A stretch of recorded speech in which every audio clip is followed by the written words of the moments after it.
Dune 1965 में Frank हर्टवर्थ द्वारा लिखी गई एक एपिक साइंस फिक्शन नॉवेल है। एपिक मतलब समझते हो ना, गेम ऑफ थ्रोन के टाइप का एपिक, क्योंकि ड्यून के 6 पार्ट हैं। वहीं गेम ऑफ थ्रोन की बात करें तो 1996 से इसके पार्ट्स निकलते हुए ही आ रहे हैं, जिसमें से 5 पार्ट अभी तक रिलीज हो चुका है। भाई गेम ऑफ थ्रोन का last part dance with dragon आज के 12 साल पहले 2011 में आया था। भाई इसका राइटर जॉर्ज आर मार्टिन मेरे से बड़ा निहायती आलसी इंसान है। बस एक रिक्वेस्ट है जॉर्ज भाई, धरती पर से निकल लेने से पहले ना आखिरी के बुक्स निकाल देना, क्योंकि जो उस शो के आखिरी सीजन ने करोड़ों लोगों का दिल तोड़ा है ना, वो तुम ही जोड़ सकते हो। भाई lord of the ring, breaking bad और हैरी पॉटर के शो को निकले कई साल हो चुके हैं, लेकिन इनके फैंस आज भी इन मूवीज और टीवी सीरीज के टॉपिक पे बात करते हैं और इनसे रिलेटेड नई थ्योरीज भी बनाते हैं। वही डिसअपॉइंटिंग गेम ऑफ थ्रोन की एंडिंग की वजह से उसका कोई नाम भी नहीं लेना चाहता, जैसे कि ये हो Voldemort. We do not speak his name. Voldemort. Voldemort. Lord Voldemort. Voldemort. Voldemort. Voldemort. Voldemort. Voldemort. Voldemort. Voldemort. Voldemort. Voldemort. Voldemort. Voldemort. Lord Voldemort. Voldemort. Voldemort. Voldemort. Lord Voldemort. Voldemort. Voldemort. Lord Voldemort. Voldemort. Lord Voldemort. Voldemort. Voldemort. Voldemort. Voldemort.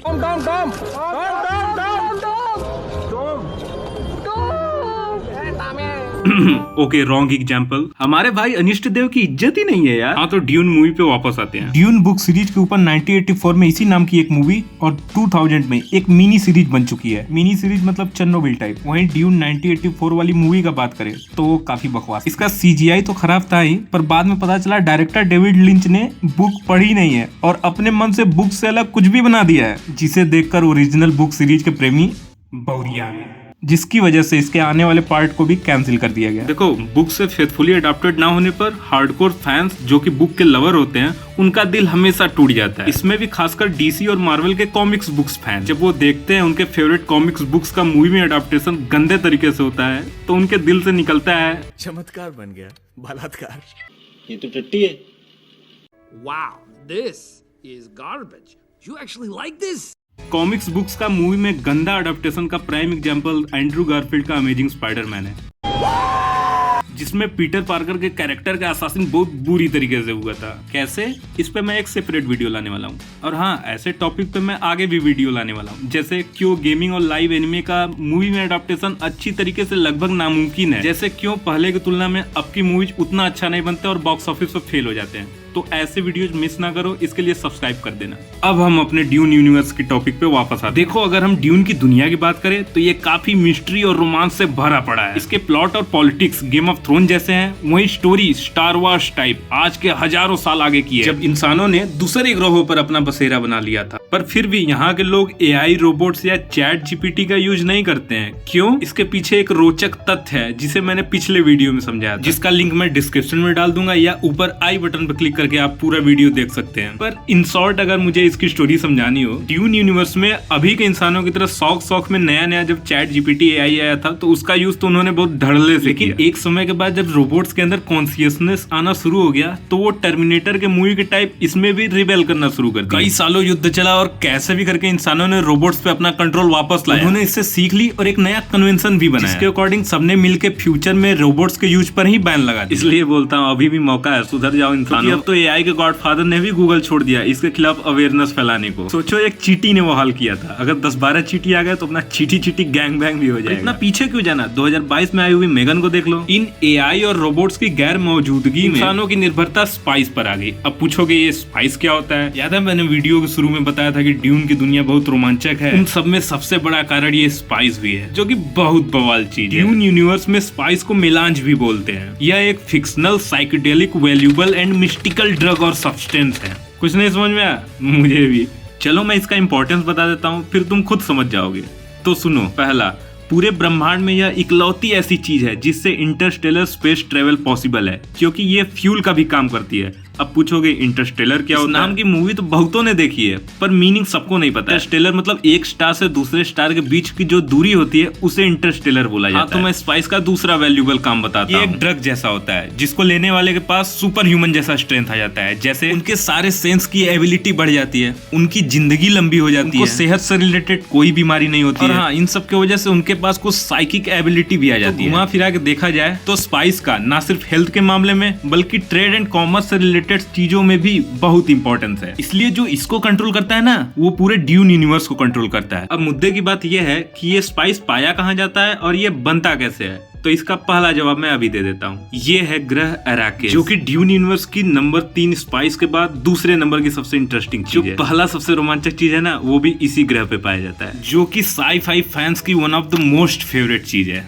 उसका नाम है साई-हुलूद या सैंडवर्म। यह giant creature पूरे universe में सिर्फ इसी रेगिस्तानी प्लेनेट पे पाया जाता है। अगर हम अराकिस के इन्वायरमेंट की बात करें तो ये काफी हार्श है और चारों तरफ सिर्फ रेत ही रेत पाए जाते हैं, राजस्थान और सऊदी अरब टाइप। और यहाँ के रहने वाले लोगों को आसानी से पहचाना जा सकता है क्योंकि इनकी आंखें नीली होती है, जो कि स्पाइस को कंज्यूम करने की वजह से होता है। ऐसा मुझे लगता है कि ड्यून के राइटर फ्रैंक हर्बर्ट ने अराकिस को मिडिल ईस्ट और स्पाइस को पेट्रोल के रूप में रिप्रेजेंट किया है, क्योंकि दोनों के बीच काफी लो की सिमिलरिटीज है। वहीं सैंडवर्म जो कि पेट्रोल रूपी स्पाइस की सुरक्षा करता है, उसे राइटर ने खजाने को प्रोटेक्ट करने वाले सांप या ड्रैगन के रूप में प्रेजेंट किया है। याद है वो द हॉबिट मूवी का स्मॉग जो कि खजाने का सुरक्षा करता रहता है गुफा में, बस वैसा ही कुछ समझ लो। और हाँ दोस्तों, इससे मुझे एक और टॉपिक का याद आया कि मैं एक और वीडियो लाने वाला हूँ ये बताने के लिए कि क्यों लॉर्ड ऑफ द रिंग्स को greatest trilogy of all times बोला जाता है, वही हॉबिट को एक फेलियर माना जाता है, जो कि लॉर्ड ऑफ द रिंग का प्रीक्वल है और हाल ही में रिलीज हुआ था और इसे अब तक की सबसे महंगी ट्रायोलॉजी भी माना जाता है। चलिए मैं ड्यून से रिलेटेड टॉपिक्स को डिटेल और सिंपल टर्म्स में समझाने की कोशिश करता हूं। सबसे पहले ये जान लो, अराकिस प्लेनेट एक खेत की तरह है जहाँ पे हार्वेस्टिंग होता है स्पाइस। जैसे अंग्रेजों के जमाने में खेत और फसल की जिम्मेदारी एक जमींदार को दे दी जाती थी, वैसे ही इस प्लेनेट की जिम्मेदारी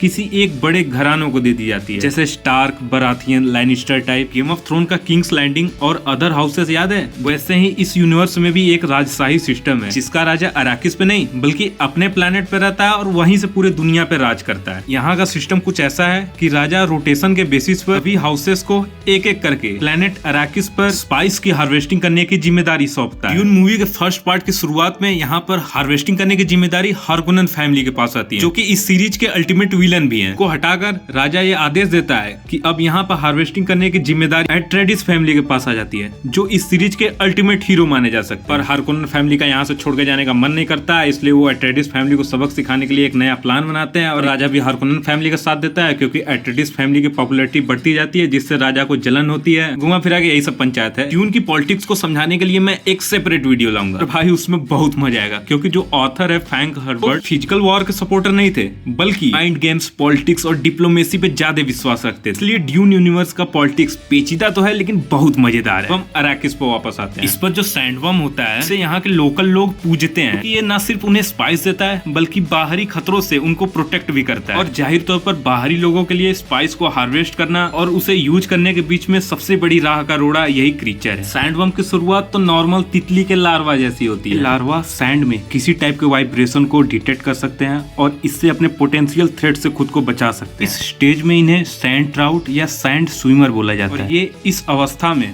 अराकिस पर करोड़ों की संख्या में पाए जाते हैं। इन्हें इसी फॉर्म में पकड़ के स्क्वीज किया जाए तो ये ग्रीन कलर का मीठा सिरप एक्सक्रीट करते हैं। गेस करो ये क्या होगा? गेस करो, गेस करो।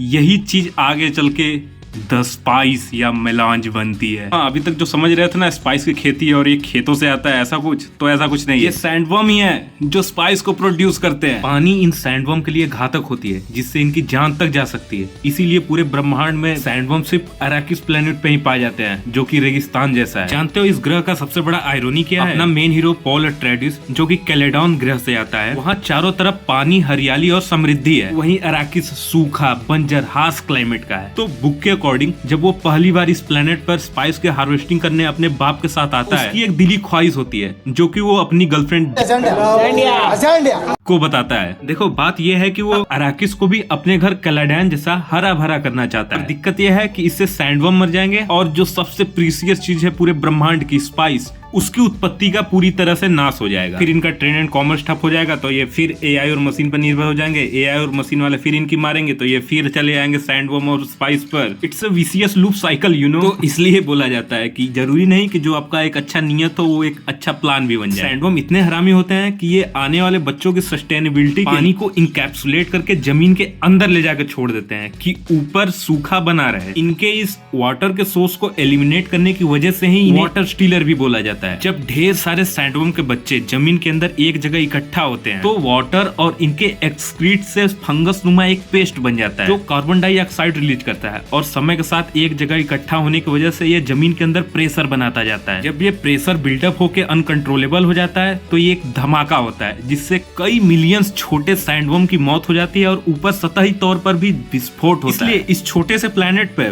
पैदा तो सैंडवर्म कई करोड़ों होते हैं, पर आगे चल के बचते कुछ गिने चुने ही। और वैसे भी इतने बड़े सैंडवर्म जायंट्स को इतने छोटे प्लेनेट पे सस्टेन करना लगभग नामुमकिन ही है। वैसे इस प्रोसेस को स्पर्म के एग्जांपल से भी समझ सकते हो कि वहां से निकलते तो करोड़ों है पर बचता एक या दो ही। माके के बाद वो जो फंगस नुमा पदार्थ बाहर आता है तो वो सनलाइट और ओपन एयर के संगत में आकर रिफाइंड वर्जन ऑफ स्पाइस बन जाता है। जो सैंडवर्म इस स्पाइस ब्लो से सरवाइव कर जाते हैं वो जमीन के अंदर 6 साल के लिए हाइबरनेशन में चले जाते हैं, और वो जब फिर से रीएमर्ज होते हैं तो उनका साइज 3 से लेकर 9 मीटर के बीच में हो सकता है। यह इनका यौवनावस्था होता है। अब ये बालक किशोर हो चुके हैं। इन नौजवान सैंडवर्म का यूज करके यहाँ के लोकल लोग एक जहर वाटर ऑफ लाइफ बनाते हैं। वैसे ये एब्सोल्यूट जहर नहीं होता। देखो ड्यून की दुनिया में एक औरतों का ग्रुप होता है जिसे बेनी जेसरेट बोला जाता है। इनका ड्यून यूनिवर्स में बहुत महत्व है। ना सिर्फ ड्यून यूनिवर्स के सोशल, रिलीजियस, पॉलिटिकल ग्रुप को कंट्रोल करते हैं, बल्कि कई सालों की कड़ी मेहनत और तपस्या के बाद इनके पास सुपर ह्यूमन जैसी ताकत आ जाती है। इनके पास इतना साइकिक कंट्रोल और पावर आ जाता है कि ये किसी औरत के होने वाले बच्चे का जेंडर भी डिसाइड कर सकते हैं कि उसे लड़का होना चाहिए या लड़की। ये जो अपना मेन हीरो पॉल है ना, इसकी मम्मी इसी ग्रुप का हिस्सा थी। वो बेनी जेसरेट नहीं थी पर इनके ही अंडर पली बड़ी थी। पॉल की मम्मी को बेनी जेसरेट ने सख्त हिदायत दी थी कि तुम्हें लड़की ही पैदा करना है, पर इन्हें पॉल के पापा ड्यूक से प्यार हो जाता है जिसको एक लड़का चाहिए होता है। तो वो बेनी जेसरेट से बगावत कर पॉल को जन्म दे देते हैं। इसके पीछे की स्टोरी बहुत लंबी है कि क्यों बेनी जेसरेट चाहती थी कि इनका बेटा ही हो, और अगर मैं ये सब समझाने बैठा तो ये वीडियो बहुत लंबी हो जाएगी। पर इन शॉर्ट अगर मुझे बताना हो तो बेनी जेसरेट ये चाहती थी कि लेडी जेसिका और ड्यूक के बेटी की शादी हार्कोनन फैमिली में हो जाए। ये सस्ता वोल्डेमॉर्ट दिख रहा है ना, हाँ इसी से। हाँ तो बेनी जेसरेट पे वापस आते हैं। बेनी जेसरेट बनने के लिए एक कठिन प्रोसेस से होकर गुजरना पड़ता है, और रिचुअल के लास्ट में आखिरी फॉर्मेलिटी के तौर पर उन्हें वाटर ऑफ लाइफ पीना पड़ता है। वही वाटर ऑफ लाइफ जो कि नवयुवक सैंडवर्म से निकलता है और जिसे मैंने जहर बताया था। तो भाई वाटर ऑफ लाइफ को कोई ऐरा गैरा नहीं पी सकता। ड्यून 2 के ट्रेलर को ध्यान से देखोगे तो इस सीन में पॉल की मम्मी को वाटर ऑफ लाइफ पीते हुए देखा जा सकता है, जिसके बाद वो रिवर्ड मदर बन जाएंगी। और हाँ, वाटर ऑफ लाइफ पीने का एक और फायदा है, इसको पीने वाले को आज तक जितने भी एंसेस्टर हुए हैं उनकी सारी मेमोरी मिल जाती है। तो भाई देख लो इस जायंट क्रीचर से निकलने वाले प्रोडक्ट्स के इतने फायदे। ये वाटर ऑफ लाइफ नवयुवक सैंडवर्म डूब के मरने से पहले प्रोड्यूस करता है। अब देखो जब ये सैंडवर्म बड़ा होकर अपने बीस्ट मोड में आ जाता है, मेटामॉर्फोसिस वाले प्रोसेस से बढ़ जाता है, तब इसके लिए पानी जहरीली हो जाती है। अब पानी के चपेट में आने पे इसकी मौत हो सकती है। तो वीडियो शुरुआत में मैंने बताया था ना कि पानी इनके लिए खतरनाक होता है, और फिर बीच में मैंने बताया था कि ये पानी को ऑब्जर्व करके जमीन के अंदर ले जाते हैं, तो उस समय तक ये पानी को छू सकते हैं। लेकिन जब ये अपने मैच्योर रूप में आ जाते हैं तब इनके लिए पानी एकदम एब्सोल्यूट रूप से जहर बन जाती है। इन सैंडवर्म्स के बारे में एक जरूरी बात, ये अपने टेरिटोरी को लेकर बहुत सेंसिटिव होते हैं। अगर इनके इलाके में कोई इंसान या दूसरा सैंडवर्म भी आ जाए तो ये उस पर अटैक कर देते हैं। ऐसे तो ये इंसानों को या किसी भी चीज को इजीली खा सकते हैं, पर ये इंसानों को खाना नहीं चाहते हैं क्योंकि हमारा शरीर 70% पानी से बना होता है। देखिए पानी कितना जरूरी है। जाओ इसी बात पे एक गिलास पानी पी कर आओ। सैंडवर्म या साइहुलूद बोलने में मजा आ जाता है यार, तो साइहुलूद बहुत कूल नाम है। इनका फूड सैंड प्लैंकटन होता है जिससे इनको नरिशमेंट मिलता है। देखो अराकिस प्लेनेट पे 2 टाइप के लोग पाए जाते हैं। पहले जो दूसरे ग्रह से स्पाइस के एक्सप्लॉइटेशन के लिए यहाँ आते हैं, इसलिए साइहुलूद और इनके बीच जंग चलती रहती है। दूसरे टाइप के यहाँ के लोकल पीपल फ्रेमेन लोग हैं जो साइहुलूद की पूजा करते हैं और उसके साथ रहना सीख चुके हैं कि ये जायंट क्रीचर बाहरी लोगों से लोकल लोगों को प्रोटेक्ट करता है। और वैसे भी देखा जाए तो सैंडवर्म किसी को बेमतलब ही अटैक नहीं करता, वो तभी अटैक करता है जब उसके टेरिटोरी में कोई और बाहरी लोग जब यहाँ का स्पेस माइनिंग करते हैं तो एक कंपन पैदा होता है। इसे सैंडवर्म डिटेक्ट कर लेते हैं और कुछ समय बाद वहाँ पर आक्रमण कर देते हैं। सैंडवर्म की सेंसिटिविटी डिटेक्ट करने की क्षमता इतना अधिक है कि वो पैदल चलने वाले इंसान के कंपन को भी महसूस कर सकता है। जैसे कुत्ते होते हैं ना, एकदम वैसे ही। देखा जाए तो ये कुत्ते और सांप का मिश्रण ही है, क्योंकि सांप भी किसी पे बेमतलब अटैक नहीं करते जब तक उनके टेरिटरी पे कोई हमला ना करे, और वो भी कंपन को डिटेक्ट करना जानते हैं। वैसे सैंडवर्म से बचने का भी एक उपाय है। यहाँ के लोग पैदल रिदम में नहीं चलते, क्योंकि सैंडवर्म इससे इनको डिटेक्ट कर लेता है। और हाँ, यहाँ के लोकल लोग सैंडवर्म को राइड करना भी जानते हैं। इसके लिए उन्हें सैंडवर्म को बुलाना पड़ता है, जिसके लिए वो थंपर का यूज करते हैं, जो कि एक रिदमिक साउंड प्रोड्यूस करता है। ड्यून यूनिवर्स ह्यूमन और नेचर के बीच होने वाली जद्दोजहद को भी पोर्ट्रे करता है, जहाँ एक ऐसा वर्ग है जिसने इस ऑलमाइटी नेचर के सामने सर झुकाया और इसके साथ रहना सीख लिया। वहीं एक ऐसा वर्ग भी है जो प्रकृति का सम्मान नहीं करते और इसके संसाधनों का सिर्फ दुरुपयोग करना जानते हैं। देखो, ड्यून यूनिवर्स बहुत बड़ा और कॉम्प्लेक्स है, इसलिए इस वीडियो में मैं पूरा एक्सप्लेन नहीं कर पाऊंगा, लेकिन ये यूनिवर्स बहुत मजेदार भी है, इसलिए मैं इसे एक्सप्लेन करना चाहता हूँ। तो भाई देखो, मैं आगे और वीडियो लाऊंगा और उसमें मैं ड्यून यूनिवर्स को अच्छे से एक्सप्लेन करने की कोशिश करूंगा। और हाँ, देख लेना, कुछ समय बाद इंडिया में इसके फैंस आगे चलकर बढ़ने ही वाले हैं, क्योंकि ये अमेरिका जैसे जगहों पे ऑलरेडी बहुत फेमस है। लेकिन इंडियन फैंस अभी तक इसके सोर्स मटेरियल से उतना एक्सपोज नहीं हुए थे। ठीक है, मैं मिलता हूँ अगले वीडियो में। सब्सक्राइब, लाइक कर देना ताकि यूट्यूब एल्गोरिथम और लोगों को भी सजेस्ट कर पाए।